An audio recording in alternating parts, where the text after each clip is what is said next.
Y a-t-il des changements majeurs dont vous ne partagez pas les propositions avec les experts qui l'ont écrite? Ce projet de constitution, en vérité, n'en est pas un pour la Côte d'Ivoire. Il s'agit d'un testament politique que le chef de l'État actuel veut imposer à la Côte d'Ivoire. Il s'agit en définitive de pérenniser à la tête de l'État la coalition politique au pouvoir, c'est-à-dire le RHDP. Donc c'est une constitution taillée sur mesure pour cette coalition politique et son chef. Et c'est pourquoi nous sommes opposés, parce qu'elle n'apporte rien, cette constitution, en termes d'innovation, en termes de modernisation de la vie politique nationale, en termes de promotion de la démocratie, en termes de renforcement de l'unité nationale. Au contraire, c'est une constitution qui va approfondir la division.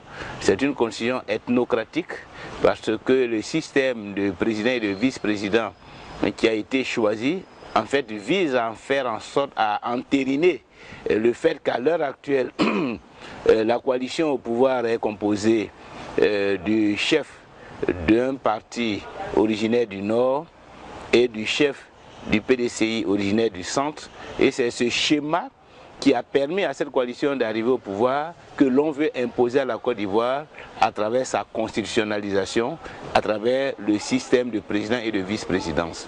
Donc c'est un système dangereux dans la mesure où il va cristalliser le jeu politique autour des ethnies, au lieu de le cristalliser autour des individus, donc autour de la démocratie. C'est le danger, c'est le grand danger de cette constitution. Ensuite, cette constitution nous fait reculer en termes de démocratie, dans la mesure où elle va instituer un Sénat avec un tiers des sénateurs nommés par le président de la République. C'est un grave recul par rapport à tous les efforts que nous avons entrepris depuis une vingtaine d'années pour démocratiser le jeu politique en Côte d'Ivoire. Et ensuite, la levée du plafond de l'âge d'éligibilité signifie que ces deux associés du RHDP, à savoir le chef d'État actuel et le président du PDCI-RDA, envisagent de se représenter en 2020 pour continuer d'exercer leur hégémonie à la tête de l'État après avoir verrouillé le dispositif institutionnel. Donc c'est pour toutes ces raisons que nous sommes opposés à cette constitution, parce qu'elle n'apporte rien, et c'est parce que cette constitution est en fait une constitution taillée sur mesure que le chef d'État a tout mis en œuvre pour qu'elle ne fasse pas l'objet d'un large débat public, qu'elle ne fasse pas l'objet d'une participation massive de toutes les composantes de la nation, mais qu'elle soit conduite pratiquement de façon secrète par un comité d'experts à qui le chef d'État a dicté sa volonté, et du comité d'experts, le document se retrouve devant l'Assemblée nationale pour passer demain, en l'espace de 30 jours, au référendum. Tout cela signifie que c'est une constitution qui n'a pas été écrite pour les Ivoiriens, mais qui a été bâtie pour pérenniser le clan au pouvoir à la tête de l'État. Donc, Monsieur le Président, aussi bien dans la forme que dans le fond, vous rejetez cette constitution, cette nouvelle constitution? Oui, dans la forme comme dans le fond, nous rejetons cette constitution. Dans la forme, parce que la démarche est illégale, elle est illégitime, elle exclut les Ivoiriens du processus. Dans le fond, parce que le projet est dangereux pour la cohésion nationale, pour l'unité nationale, pour la démocratie et pour la paix en Côte d'Ivoire. Qu'est-ce nécessaire pour la Côte d'Ivoire d'avoir une constitution, une nouvelle constitution maintenant, après 10 ans de crise? Est-ce normal? Est-ce important d'avoir? Il est important effectivement qu'aujourd'hui la Côte d'Ivoire se penche sur ses institutions et sur sa constitution. Mais ce n'est pas pour reculer, ce n'est pas pour régresser. Nous devons engager une procédure inclusive qui permette à la Côte d'Ivoire véritablement de tirer les leçons des graves crises que le pays a connues ces 20 dernières années et d'ouvrir de grands horizons par rapport à l'ambition que le pays a en matière de démocratie, en matière de bonne gouvernance et en matière de développement économique et social. Malheureusement, nous sommes en train de rater cette occasion parce que le chef d'État a pris en otage la procédure de révision de cette constitution, ce qui ne permet pas au pays véritablement de faire le diagnostic de la vie politique nationale de ces 20 dernières années afin d'en tirer les leçons qui peuvent fonder une constitution consensuelle. Que pensez-vous, Monsieur le Président, des changements qui se feront dans cette nouvelle constitution, est-ce qu'elles sont adaptées à la situation actuelle de la Côte d'Ivoire nouvelle? Comme je vous le disais, ce sont des changements qui nous font reculer, qui n'apportent pas de solution aux problèmes que le pays a connus, mais qui permettent à un clan de, je dirais, de prendre en otage l'État. Aujourd'hui, par exemple, une des questions essentielles qui n'apparaît pas dans ce projet, c'est la question de l'indépendance de la justice. C'est la question de la commission électorale indépendante, c'est la question du Conseil constitutionnel. Ce sont des institutions qui étaient au cœur de la crise ivoirienne et qui ont besoin d'être réformées dans le sens d'une plus grande indépendance, d'une plus grande neutralité, d'une plus grande impartialité à travers la composition de ces institutions et à travers le mode de désignation de leurs premiers responsables. Malheureusement, ces questions-là sont absentes de la Constitution parce que justement, on veut continuer de les manipuler au service du parti au pouvoir. Ensuite, une des questions importantes aussi, c'est la question de l'équilibre des pouvoirs de l'Assemblée nationale qui doit avoir un plus grand rôle dans le contrôle de l'action gouvernementale.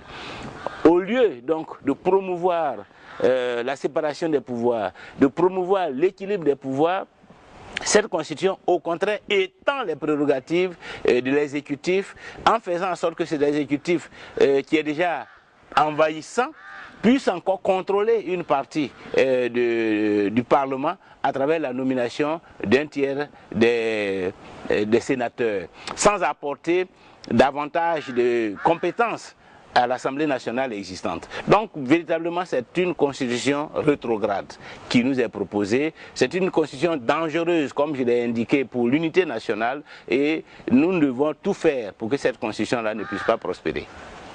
Allez-vous donc appeler à voter non à cette nouvelle constitution en gestation? Pour le moment, nous sommes au contraire dans la logique d'amener le chef de l'État à renoncer à cette constitution et engager un processus inclusif, un processus participatif pour que la Côte d'Ivoire se dote d'une constitution qui soit l'émanation de la volonté générale. Pour l'instant, ce n'est pas le cas, selon vous?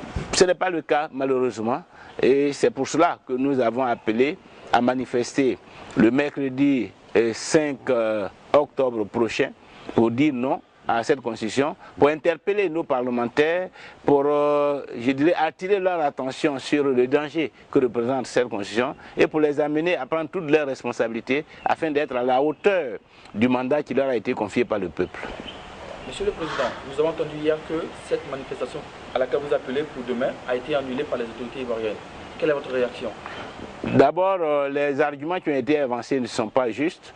Les autorités administratives ont invoqué le fait que nous ne les avons pas saisis. Or, cela a été fait. Cela a été doublement fait, puisque en dehors du ministère de l'Intérieur, nous avons saisi aussi hier le préfet de région. Notre courrier a été réceptionné. Il était prévu une rencontre avec le préfet de police ce matin même. Donc, nous pouvons dire que nous avons effectuer toutes les formalités administratives requises. Je voudrais rappeler au demeurant que la procédure en Côte d'Ivoire, la loi en Côte d'Ivoire ne soumet pas les manifestations à autorisation préalable, mais simplement à déclaration, à l'information, et nous avons donc rempli toutes les formalités requises pour pouvoir manifester pacifiquement, et je répète, pacifiquement, pour exprimer notre opinion. Or, le droit à l'expression libre est garanti par la Constitution, donc nous ne sommes pas en infraction ni avec notre Constitution, ni avec aucune loi de la République. Donc vous maintenez la marche pour demain? Le sitting pour demain est maintenu. Monsieur le Président, une dernière question pour terminer. Pensez-vous que cette nouvelle constitution qui est en gestation pourrait ramener la Côte d'Ivoire 10 ans en arrière, donc ramener encore une crise, être sujette à une crise encore? Mais elle est déjà la source d'une crise, dans la mesure où, avant même qu'elle ne naisse, elle est l'objet, cette constitution, de polémiques, de palabres et d'affrontements politiques. Et donc, cela signifie que si elle n'est pas changée, elle ne peut être que source de division. Est-ce que cette constitution en gestation ne porte pas en elle, on va dire, les gemmes de prochaine crise à venir pour la Côte d'Ivoire. Est-ce qu'une partie des Ivoiriens n'est pas exclue par cette constitution selon vous? Mais beaucoup d'Ivoiriens sont exclus de cette constitution. Si l'on bâtit un système sur une base ethnocratique, à savoir qu'il faut mettre un système qui permette à 2 régions qui sont potentiellement nombreuses de pouvoir gérer le pays, cela signifie que les autres régions sont exclues. Cela signifie que les individus sont exclus. Cela signifie qu'on ne fait pas la promotion des talents, des compétences, mais on fait la promotion des ethnies, des origines ethniques. Et c'est cela le danger de cette constitution. Donc elle ne sera que source de dissension, de rejet de la part des oppositions lorsque les Ivoiriens vont être confrontés à sa mise en œuvre. Et donc c'est pour cela qu'il faut y renoncer, parce qu'elle est dangereuse, cette constitution, pour la cohésion nationale. En tant que président de l'opposition, est-ce que l'opposition est unie face à cette constitution qui va être adoptée très bientôt? C'est la grande majorité des Ivoiriens qui se trouvent, je dirais, rassemblés dans l'opposition à cette constitution. Parce qu'en dehors de l'opposition qui a exprimé depuis plusieurs mois son opposition, son hostilité à cette constitution, et qui continue donc de le manifester, et qui certainement sera à nos côtés le mercredi prochain, c'est toute la société civile. Les différentes organisations de la société civile ont à plusieurs reprises attiré l'attention du gouvernement sur le fait que ces organisations n'adhéraient pas à cette constitution. Elles ont même engagé des enquêtes d'opinion, des focus groups qui ont conclu que la grande majorité des Ivoiriens n'apprécient pas, n'adhèrent pas à ce projet de constitution. Allez-vous voter non, personnellement, Monsieur le Président? Nous ne sommes pas encore au stade de vote et nous espérons que nous n'irons pas jusqu'au stade du vote de cette constitution, que les autorités ivoiriennes comprendront que le processus est mal engagé, que ce projet-là est mort-né et qu'il faut donc reprendre ce processus sur des bases consensuelles pour que tous les Ivoiriens se rassemblent autour de la nouvelle constitution à adopter en Côte d'Ivoire. Et si en dépit de tout, on est appelé au vote le fin octobre? Mais nous aviserons, de toute façon nous sommes dans le combat et nous ferons l'évaluation à chaque instant, les décisions adéquates pour continuer à défendre l'intérêt national. Merci Monsieur le Président. C'est moi qui vous remercie.